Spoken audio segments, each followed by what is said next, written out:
Hello and welcome back to We Talk Boxing.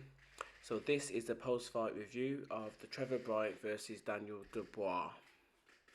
So Daniel Dubois wins the WBA Regular Heavyweight title by stopping Trevor Bryan in 4 rounds with a vicious left hook.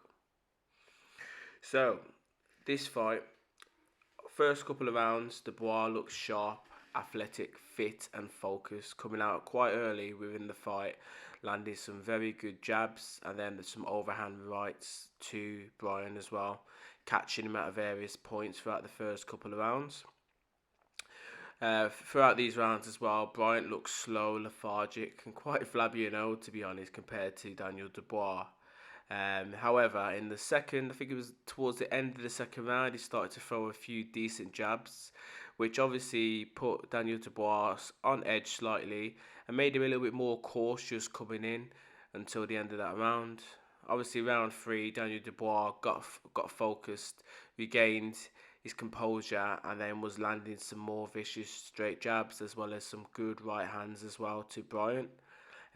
One thing that I was impressed though with Bryan is that his ability to kind of slip and stay away from some of the big punches, to kind of ride them at times. You know what I mean? And that's the reason why he made it to the fourth round.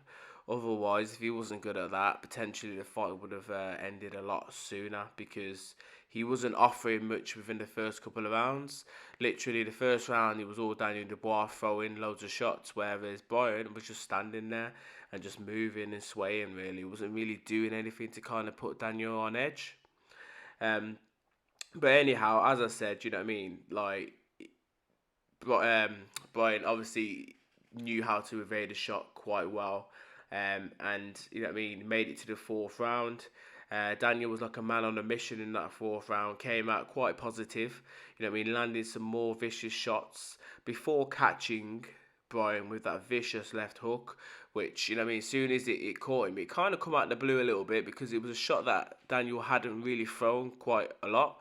But when he did throw it, like I said, it caught Bryan. Bryan landed to the canvas and tried to get up, but slipped, and the referee then called it off. But overall, you know what I mean, I'm quite happy with my prediction. As I said, the fight would probably last between 4 to 6 rounds. You know what I mean? It was a very impressive performance by Dubois. I honestly felt that his foot movement was very much improved. So obviously Shane McGuigan, you know what I mean, as what they've been doing in camp has obviously paid off because he's, you know what I mean, he's implemented it within this fight. You know what I mean? He looked poised, sharp, hungry, driven. You know what I mean? And you looked like a man on a mission, and he wanted to prove to everyone that, you know what I mean, he was far superior than Bryan. And as I said, it was evident from round one, and I think it was the jab that established the difference between both men from round one as well. But where does Daniel Dubois go next? Personally, there's some good fights out there. You know what I mean? Potentially, you could try and fight Dillian White. Potentially, you know what I mean? Obviously, Joe Joyce again, maybe rematch in the near future. But I wouldn't want to see that until maybe both men are quite established and maybe both men are carrying world titles. Because, you know what I mean, if they did have the rematch and let's say Daniel loses again to Joe Joyce, then, you know what I mean, that's going to potentially have a big impact on his career.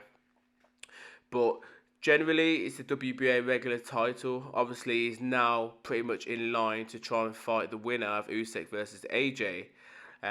But me personally, I'd like him to probably take some maybe lesser but formidable opponents within that WBA to try and gain that bit more experience, a bit more exposure to some good level opposition. But guys that are potentially not going to cause him too much harm, really. So that he could build and build and build before taking on the bigger names in the division. And I think maybe, you know what I mean, that might take, let's say, 3 to 4 fights. Just pick a few of these lesser known or maybe still decent heavyweights, but not going to cause him too much harm. So a few of those heavyweights that I feel as if could give him a good test, but maybe not cause him too much trouble, could be opponents such as potentially, as I said, maybe Dillian White in about the third or fourth fight down the line.